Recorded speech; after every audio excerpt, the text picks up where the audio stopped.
വിഴിഞ്ഞത്തെത്തിയ mothership San Fernando ക്രൂവിലെ ഏക മലയാളിയായ പ്രജീഷിന്റെ കുടുംബം ഏറെ സന്തോഷത്തിലാണ്. പ്രജീഷ് അടക്കം 5 ഇന്ത്യക്കാരും 17 വിദേശികളും ഉൾപ്പെടെ 22 ജീവനക്കാരാണ് കപ്പലിലുള്ളത്. ജൂലൈ 2-ന് ചൈനയിലെ സിയാമൻ തുറമുഖത്ത് നിന്ന് പുറപ്പെട്ട മെസ്കിന്റെ സാൻ ഫെർണാണ്ടോ മദർഷിപ്പിൽ താനുണ്ട് എന്ന് പ്രജീഷ് അറിയിച്ചപ്പോൾ മുതൽ ആഹ്ലാദവും ആകാംക്ഷയും അലതല്ലിയിരുന്നു ഈ വീട്ടിൽ. 38-കാരനായ പ്രജീഷ് 10 വർഷം മുൻപ് ജോലിയിൽ പ്രവേശിക്കുമ്പോൾ ഈ ചരിത്ര ദൗത്യത്തിന്റെ ഭാഗമാകുമെന്ന് സങ്കല്പിക്കാൻ പോലും അവർക്കാകുമായിരുന്നില്ല.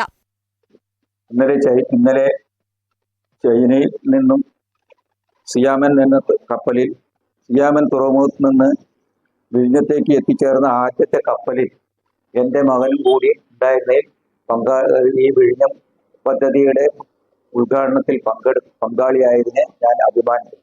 2 കമ്പനികൾ മാറിയാണ് 1 വർഷം മുമ്പ് ലോകത്തെ 2ാമത്തെ വലിയ കപ്പൽ കമ്പനിയായ മെസ്കിൽ ജോലിയിൽ പ്രവേശിച്ചത്. വിഴിഞ്ഞത്തെത്തിയ കപ്പൽ ക്രൂവിൽ 5 ഇന്ത്യക്കാരിലെ ഏക മലയാളിയാണ് പ്രജീഷ്. വാണിയംകുളം അങ്ങാടിയിൽ അജീഷ് നിവാസിൽ ഗോവിന്ദരാജിന്റെയും പ്രഭയുടെയും മകനായ പ്രജീഷ് പോളിടെക്നിക് പഠനത്തിന് ശേഷമാണ് മെറൈൻ ഷിപ്പ് കോഴ്സിന് ചേർന്നത്. ഭാര്യ ശരണ്യയും മകൻ വിഹാനും അടങ്ങുന്ന പ്രജീഷിന്റെ കുടുംബം ലോകമുറ്റുനോക്കുന്ന ഈ ചരിത്ര നിമിഷത്തെ നെഞ്ചോട് ചേർക്കുകയാണ്. ന്യൂസ് 18 പട്ടാമ്പി.